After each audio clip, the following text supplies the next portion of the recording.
again to Inside the Pylon, a Midwest college football podcast, joined by Clinton Boring. My name is Ryan Satkoviak, and Clinton, we are officially at the end of the Midwest portion of our fall previews after tonight. Our last one next week is USC, who somehow counts as a Midwest team, I guess, these days. We were talking the Wisconsin Badgers tonight. Should be a fun one, and we are pleased to be joined by Rajeev Chhabra from the Bucky Report podcast and Locked on Badgers. Rajeev, sir, thank you so much for making some time tonight for us. How are you doing tonight? I'm doing well. Appreciate you having me on. Love, of course, talking Badger football, and the season is coming soon, man. The excitement is real. Clinton, how are you? I'm good, man. The correct mic showed up tonight on the laptop, so I won't be talking far away. And no children for tonight's show. They are in bed and I believe asleep or pretty darn close to sleeping. The only guest I have tonight is my beautiful yellow lab. But I'm excited about the Badgers. You know, we're going to dive into the questions here, but the quarterback thing is the biggest the past 2 years for me, and I'm looking forward to getting some input on that. But it feels well-earned to be near the end of our fall previews here. It's been a fun but a grind over the past 6 weeks we've been doing this. Yeah, that sounds about right. Always a blast to have these guys on, our guests on, to give us some great insight and give our listeners some great insight. Well, Clinton, the mic thing is as much me as on you because I knew you sounded weird last night, and I just assumed it was a you problem and not you're on the when you mic spend problem. the hour and a half prior to that yelling at 5 to 7-year-olds in flag football practice to get their attention, there was good reason to believe I would be hoarse for that episode. So blame the kids, not me. Yeah, you set me up for failure on that one. That's my excuse. But moving on to the Wisconsin talk, I have long been, I feel like I say this about every team. I'm long fascinated by Wisconsin because it's a program that's been a quality, good Big Ten program for a long time. And going back to when they fired Paul Chryst, I think that was a bit of a wake-up call maybe to people not close to the program regime, because I think that caught a lot of people off guard with the, whoa, they fired this guy? Like, they're not terrible. You know, they're going maybe down compared to what they had been in the past a little bit, but it felt like a very not Wisconsin move. And in comes Luke Fickell, and it's not really been smooth sailing despite the hype that came with this guy who took a G5 team to the 4-team college football playoff, the only guy to do it.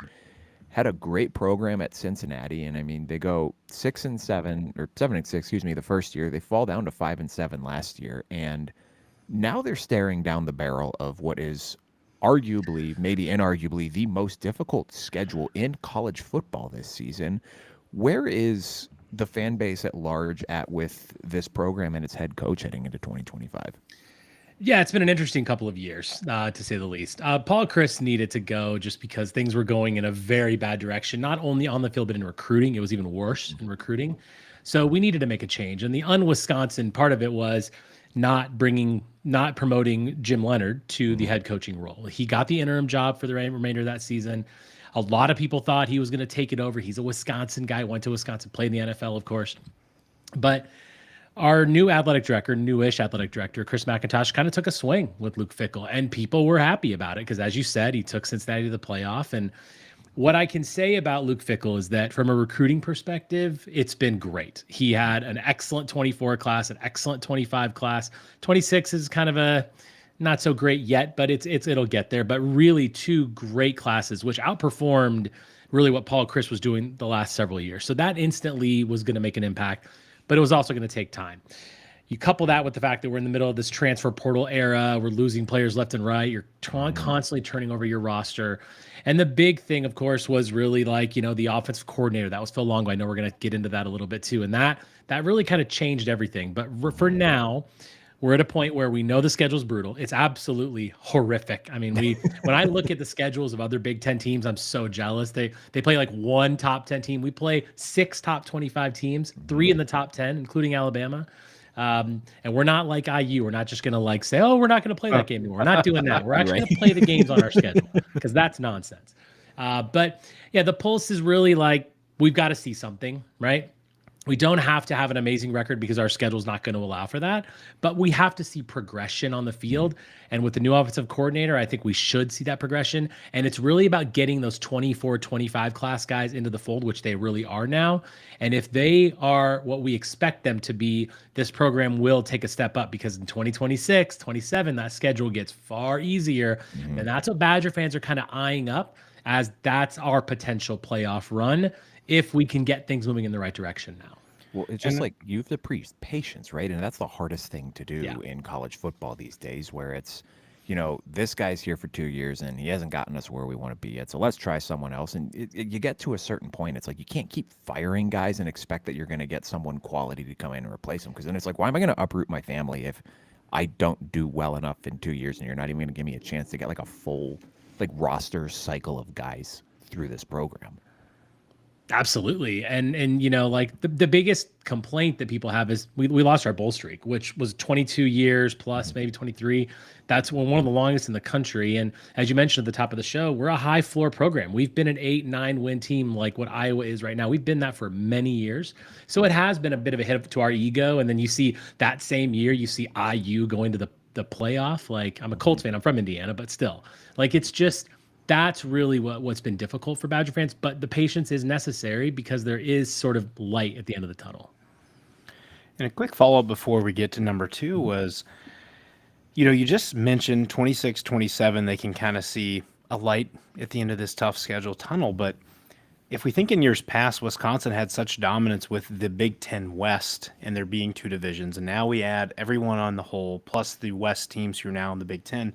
Do you feel like the Big Ten, or not the Big Ten, the Wisconsin fan base is a little more patient because of the way this has changed, a little more patient with Fickell and taking their time to wait another year versus really want to jump on and be like, hey, we're under 500. This is not where we need to be? Yeah, I mean, the new Big Ten is difficult when you throw 18 teams into a conference and you got the likes of Oregon coming in now and USC's, and you couple that with the Michigans and Ohio States of the world. It's going to be tough. But the expectations are still there. Like, we don't want to be a mediocre Big Ten team. We're not interested in being in that middle pack. We want to be competing. I've always said, like, I'd much rather have a high floor and a lower ceiling program. Like, I want to be a team that can win 8 or 9 games a year and be in the discussion, because now the football playoff is 12 teams. So, and maybe even expanded more in the future. I want to be a relevant team. And I think that there is patience to get there, but if a couple years down the road he's still hovering around 6 wins, that's not going to be good enough, and he will be replaced. And then just hopefully that doesn't happen. And then moving on kind of to question 2 here, the big thing we alluded to before the show, the quarterback. Wisconsin's went to the portal the past 2 years. They had Tanner Moredecai, Tyler Van Dkye, both dealing with injuries in that time frame. And the Tyler Van Dkye one hit hard last year. I believe it was during the Alabama game. And who knows what path that game could have went if they stay. Maybe they don't win. Maybe it's more competitive. But you certainly look down the road where you're missing a quarterback against Oregon and Penn State. You're potentially a quarterback away from pulling those upsets. You got them both at home. Ryan and I were saying last year, death taxes and Braden Locke throwing an untimely interception. Those things were all constant last year. Well, now they're back to the portal again this year. Billy Edwards had some success with Maryland. I believe he was near 3,000 yards passing last year, 15 TDs to 9 interceptions. But he had some spells where he didn't protect the football. Maryland on the whole wasn't good last year. What does he bring to the offense, and what are the expectations for him with both Vinny Anthony and Trech Kahuna coming back out wide? Yeah, you're so right about like those games last year. A quarterback with a pulse, frankly, would have beat Oregon. I mean, we couldn't move the ball at all. I was at the Penn State game, and I was literally standing. I was in the end zone, and I was looking right behind. I was standing right behind Braden Locke when he threw that pick, and we were all like, "Don't throw it!" And he threw it, and I'm like, "Come on, man!" And we were just. It's maddening. It's absolutely crazy.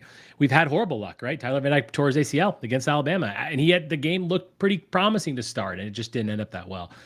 The one thing Billy Edwards has first and foremost is Big Ten experience. And I know Maryland is not the greatest program. They also had a pretty bad team around him. Their offensive line was atrocious. Our offensive line is not that. We still have the Wisconsin-style offensive line. There's still a lot of good players. There's still guys up there that are going to play in the NFL. Depth is a bit of an issue there, but Billy's a smart guy. He can move out of the pocket. He uses his legs properly to open up passing lanes, and he's confident. Yes, he's going to put the ball in harm's way, but we're going to put him in much better positions where he doesn't need to do that, and he doesn't need to win games all on his own because of the fact that we brought in Jeff Grimes, a new offensive coordinator. We're going to run the ball a lot better than we did under Phil Longo. We focused a ton of energy on that, and I think Billy's in a really good spot. I think he's come in with a lot of swagger. I got to interview him at Big Ten Media Days. He seems like he's really fitting in with the culture of the program, what Luke Fickell's bringing, and I think it's really going to work out well. He needed a better surroundings around him, and he's going to have that. But as you mentioned, the receiving core, Vinny Anthony was our number one last year. He's back, of course. Trech Kahuna entered the portal and then came back. We also picked up Jaden Ballard from Ohio State. Never really got on the field at Ohio State, but he's a burner with speed.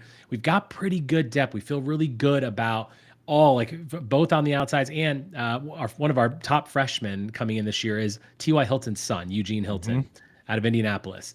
He looks really good. All through camp, he has been every day. People are like, yeah, this guy shined today. He shined today. He's going to have a role in this team too.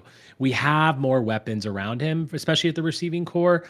And with that offensive line, we do expect Billy to do that. But more than anything, he's just going to bring that leadership and swagger that Braden Locke didn't have.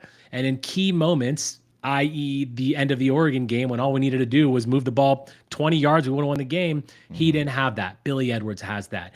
Not always great, but he showed last year many times that he can dig Maryland out of holes using his skill set.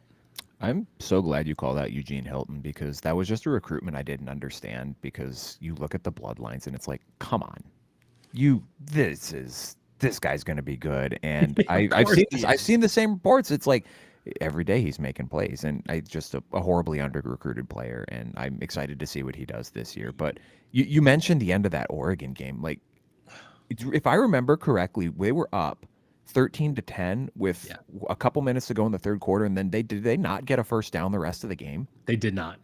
You get a couple first downs, you probably win the game. That's insane. Yeah, I mean, that's literally what it was. It was awful. It's a really painful night. But you got one, Clinton? I heard your mic. No, I was just going to say, so many people that we interacted with last year, they argue about Iowa, and then they want to argue about Wisconsin. They obviously, guys, they literally were a quarterback away from pulling two massive upsets, if not at least getting one of them and changing how the playoff plays out. Both Oregon and Penn State lose that game, and then you flip the record to 7-5. How are we feeling about Wisconsin coming into this year? That you're feeling a little more confident in them. And being a lifelong Midwesterner, I think it's time for Wisconsin to be back not only bowl eligible, but more at the top of the Big Ten. They belong there. And I've got a little side piece belief in Wisconsin. Nobody's in agreement with me on it, it doesn't seem, but I think Fickell and I think Edwards is going to, as you said, he's going to fit in well with this team and kind of guide them through this schedule the best they can. Well, kind of building off of, you made the comment about Phil Longo is now gone. They have abandoned whatever the air raid thing they were trying to do was, which felt like a weird fit at Wisconsin anyway. I get you have to throw the football in college football in 2024, 2025 to be successful, but that felt like such a drastic shift from what Wisconsin has been so good at for so long. And in comes Jeff Grimes, whose rushing offense was very good at Kansas last year. It's 13th in the nation, over 200 yards a game. Tui Walker leaves for Cincinnati, but Darian Dupree, Kadiak Ameli are both returning. What are you expecting from those two backs? Any other backs that we should be aware of? And just what are you expecting this offense to look like in general in 2025? Yeah, so the number one back is actually going to be Dylan Jones, who was a freshman last year, who saw very, very few carries. He's kind of taking over that Walker role of being the number one back. Dupree is a bit more of a guy he's a good runner, but he's not really a between the tackles kind of guy. He's going to be more, receiving out of the backfield and kind of like gadget plays, things like that. But he's still going to be huge. And Cade Yakameli, very underutilized the last couple of years, averaged 8.3 yards a carry last year and barely touched the ball. I mean, it was ridiculous. We were calling for it all year. He's back. He didn't transfer, thank goodness. He's bulked up. Like if you ask any Badger fan, the best position group on the team, it's the running backs. Like the running back group is very, very strong. Jeff Grimes brings a much more physical, like what he's always talks about violent multiplicity, physicality, and that's what it's all about. That's what Wisconsin was, as you mentioned, for years.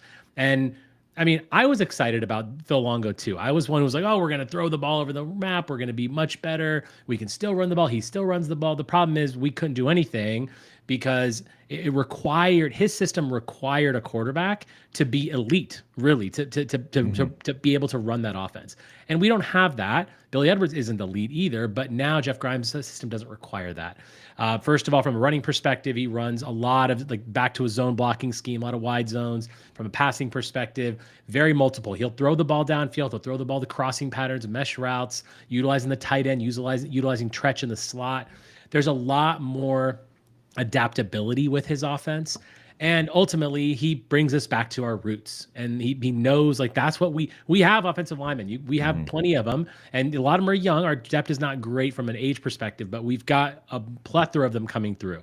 We have to utilize that. And running backs are always going to come to Wisconsin because we have couple Heisman Trophy winners up there. We've got the all-time leading rusher up there. I mean, you're going to do well at Wisconsin as long as you're in that system. We do expect big things. This team averaged 23 points a game last year. It's unacceptable. 28, 29, I think is where we need to be, and I think we will, because we're going to be able to control the clock. We have a quarterback who's not hopefully going to give it away like constantly. And Jeff Grimes just brings a lot. He brings a ton of physicality, and he seems to mesh. Everyone seems to be gelling really well. And of course, camp reports, you take them with a grain of salt, right? Everyone's talking about how great their team is, but there are a lot of differences looking at camp reports this year as compared to last year, just because of how the offense is running and really because of how much we're dedicating to running the ball. And that's a key element. If we have injuries on the offensive line, we're going to have some problems because we did lose our left tackle to an ACL injury in the spring. But hopefully we still have enough to keep it going. But then you couple that with the speed we have at receiver and Vinny Anthony and Jaden Ballard and Tretch Kekahuna that can spread the field a little bit. If we can effectively run the ball, we're going to really be able to put the ball over the top. And we've got the quarterback that actually has the skills to do that. So, yeah, man, there's a ton of optimism about our offense this year, just taking a big step forward. Now, we're going to be playing some crazy elite defenses, obviously, with our nuts schedule. So we're not going to necessarily expect to win those games, but we need to be able to compete and show that this team took a big step. And then you can add in players in the future, and hopefully things take the right step forward. Kekahuna, Yakameli, Wisconsin's got the all-name team down. It's fantastic, man. I love it. Well, you mentioned the big schedule, and you're going to Alabama this year, Bryant-Denny. So people always say defense travels, so that'll bring us into number 4. Wisconsin's defense in 2024, fair overall, ranking in the upper half of the FBS scoring. They were 43rd at 23.1 points per game, and a total 41st total yardage, 342. However, they were 91st against the run, which, as a lifelong Big Ten fan, feels very weird to me that Wisconsin was that low against the run, which was a pretty big drop from their 2023 totals. What was the primary cause for this regression in 2023? And again, with the 2025 schedule, it's rife with teams that will run the ball well. How can they improve in this area? Yeah, the biggest thing is the defensive front, the front seven, specifically the defensive line, has been just unacceptably bad the last couple of years. We didn't have size. We didn't have the players. Mike Tressel, the defensive coordinator that came with Luke Fickell, brought a very different system. We ran Jim Leonard's 3-4 for years. And then now we're running a bit more of like a 3-3-5, 2-4-5 in some cases, which we ran a 2-4-5 against Iowa last year, and they pummeled us on the ground. Like, we just didn't have the size. Our defensive tackles got swallowed up on nearly every play, meaning that our decently talented linebackers really couldn't do what they needed to do. And our leading tackler for the last 2 years was Hunter Wohler, who's now with the Colts. And you don't really need your safety to be your leading tackler, but that's how poor our defensive front seven really was. That has changed because at the end of last year, Luke Fickell came out and totally admitted, he took it all on himself. He's like, this is not acceptable. We have to get bigger. We have to get more physical up front. Those have been the two buzzwords, is the physicality and size. We did that. We only had a couple players over 300 pounds on the defensive front last year, and we have 10 now. And like we went out and got JVR Suggs from LSU. We went out and got Charles Perkins and Parker Peterson. And our guys have been back in the weight room and really developed. And we had some freshmen that had come through. Pass rush was atrocious. We had the lowest tackles for loss in the country last year. That's not going to happen because we've actually got some proper pass rushing. So we really needed to take a big step up on the defensive front. In the backfield, we were actually okay. We had Hunter Wohler, as I mentioned. We've had Ricardo Hallman as our cornerback. We did lose Xavier Lucas to Miami for some silly transfer portal tampering nonsense. But we're okay in the secondary. We returned our safeties. We're okay there, except Wohler. And our inside linebacking core looks really strong. Christian Allegro, Tackett Curtis, a transfer from USC. Allegro, I think, is going to be an all Big Ten guy. And on the outside, we were able to get some pass rushers, namely Mason Reiger, transfer from Louisville, who was hurt last year. He came in, we knew he was going to be good. He's more of a hand in the dirt kind of defensive end. He has looked incredible in camp. Like all the interview coaches, they're all saying he's way better than we thought he was. He can be an absolute game wrecker for us, which we had no one on the roster last year that could really do that. And now we're bringing in guys that can really make that change. And if the defensive tackles, the 0 techs, the 3 techs can really hold up and do their job, it'll allow that talent behind them to actually work. We're playing elite teams. It's going to be difficult, but it should improve. And we're not going to let Iowa beat us 42-10 by running the ball for 300 yards. That can never, ever happen again. Well, when you mentioned the defensive line, and I wanted to call that out specifically for question 5, because there are some quality transfer portal additions here. Maybe not all of them being that beef eater variety, but, Parker Peterson from Tulane. Very large human being, 300 pounds. You mentioned Suggs from LSU, another large human being, 6'3", nearly 300 pounds. But doing some work on the edge as well. Mason Rieger from Louisville, Michael Garner from Grambling, and Tyrese Fearby from Kentucky. How do you envision the line shaking out this year? Which of these guys are going to be more frontline guys? Do you envision any of them being, more role player type guys, and any up and comers that we should be keeping our eyes on? Yeah, so that's been a big topic of conversation at camp recently. Mike Tressel, our defensive coordinator, has talked about how really for the first time since he's been there now in year 3, he's got a lot of different body types, right? Mm-hmm. It's not just the outside linebackers that are going to try to rush the passer. We've got big defensive ends like a Reiger, like a Michael Garner that can actually hold up as defensive linemen if they want to do 4 down linemen and still rush the passer. And then you've got your speed rush guys like a Sebastian Cheeks, Nick Clayton, who's a freshman who's really impressing us. Daryl Peterson is more of a down lineman guy as well. There's just a lot of different types of bodies now. So they say that they're looking at 7 to 8 deep, at the line, which is really nice. And there's going to be a lot more rotation and a lot more situational type personnel packages, which I think is really necessary. And it's one of the reasons that our line has been so unsuccessful in the last couple of years.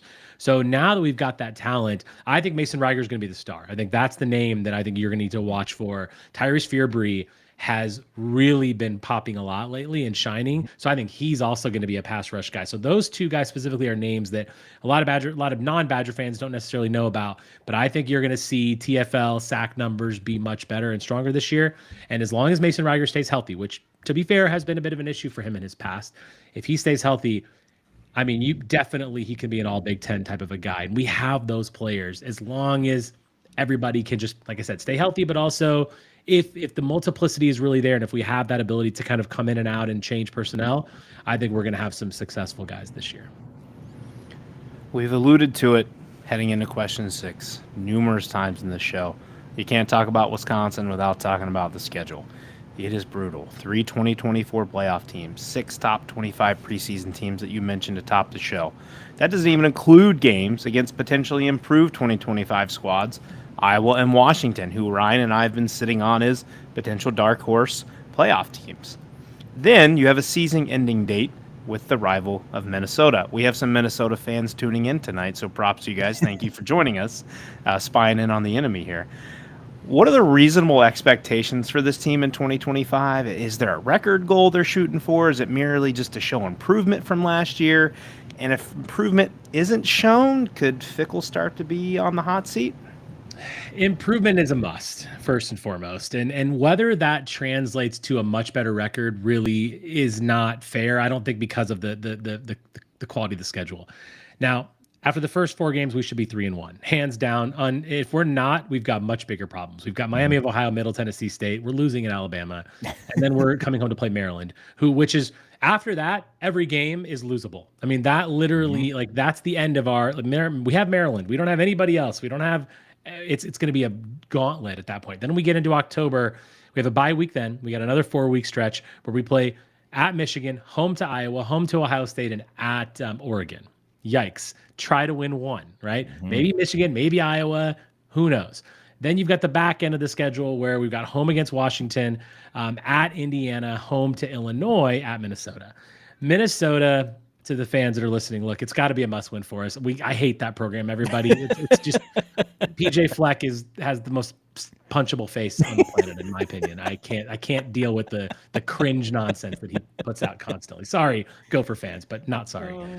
It's going to be tough. Look, Minnesota's above us right now. There's no doubting that. Like, historically, we're a far better program. We've had a high floor. We've had one of the highest win totals in the last 25 years of any team in the country. So, but right now, they've got the best of us. They came into our house and kicked us in the teeth last year. Like, we have to get that back. Indiana's going to be really tough. Illinois is going to be tough. Washington's going to be better than we think. So realistically, I would love to see a 6-6, 7-5 season. That's what I'm really hoping for. But that requires us to win win 3 of the first 4, win 1 of the second set, and then hopefully 2 of the next set, right? 2 of that final 4. That gives us 6 wins. That gets respectable eligibility. Beating Minnesota adds a little bit of like extra on top. That's just nice if we can get that done, because we don't want to lose the axe again. So, but it's really about how we play those teams. If we get beat 42-10 by Iowa and we lose by 20 points to Minnesota, then I think you definitely could see a situation where Luke Fickell loses his job. Most Badger fans will tell you he's got another year of his contract. The buyout's too high. He's gonna get a 4th year. And with the recruiting classes that he's brought in, I think he deserves that 4th year, unless the rails really come off, which, given the fact that we've improved so much with our roster and offensive coordinator, I don't expect that to happen. I think 5 and 7 could happen, certainly with that schedule. And that's not great, but it's also not horrible given how difficult it is. And, the Big Ten schedules are so lopsided. Like, you've got teams that literally play one top 25 team, we play 6. I mean, you can't control that. And there has to be some, grace when it comes to that. And I think we'll have that. I'm hoping for 6-7 wins. But it's how we play those teams. We need to compete with the better teams to show that we're not as bad as we looked at many times last season. Yeah, I'm with you on that. Like, whatever the spinning wheel of death that the Big Ten schedule makers have pulled out here to get these schedules the last couple of years. I mean, we saw it with Indiana last year. You get the chips falling the right way for you, and you get a couple of breaks along the way. And I mean, you can have a real quick improvement here. But I think, like, looking at this team for 2025, it's amazing how wrong things can go if you don't get the coordinator hire right. And offensively with Wisconsin, the Phil Longo thing just felt weird. And I'm really interested to see what this attack looks like now that they're leaning into, no pun intended again, the roots of leaning on people. So I'm with you on that. I'm not looking at Wisconsin in 2025 as saying I need to see a specific record. I need to see them be a more competitive, exciting football team. And I think they have the pieces to do it. I'm fascinated to see it play out. I hope it plays out for them, because I like it when Wisconsin's good. Camp Randall's always bumping, and I love it when you get to jump around in the third quarter of a close big game. That Oregon game last year was sick. I loved watching that. It's the trenches, man. Watching Wisconsin through my whole life, they control the trenches, the O-line, the D-line. If they can get that figured out this year, I think some teams are going to be surprised. I think 7-5, even pushing up to 8-4 could be possible, because you win the upfront battle, it controls the entire game for you. And I agree with Ryan. Football's better when Wisconsin's good and relevant and competing. Minnesota's not good.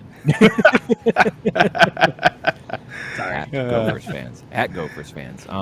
Well, Rajeev, before we let you get out of here today, sir, please let our listeners know where they can find you, your work, and what you have in the pipeline here over the next couple weeks, as we are almost only 2 weeks away from the start of football season. Yeah, so we're the Bucky Report on YouTube and wherever you can get your podcasts. We do live shows every Sunday, generally around like later in the evening, but they're all live every Sunday. We always put something out on Twitter before that. Or also, you can follow me at Rajeev Badgers on Twitter, at the Bucky Report on Twitter.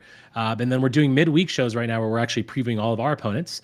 We're calling it the Know Your Foe series. That drops every Wednesday or Thursday. And then when we get into the season, we'll also have kind of previews of the upcoming game. So every Sunday night, and then usually one day during the week.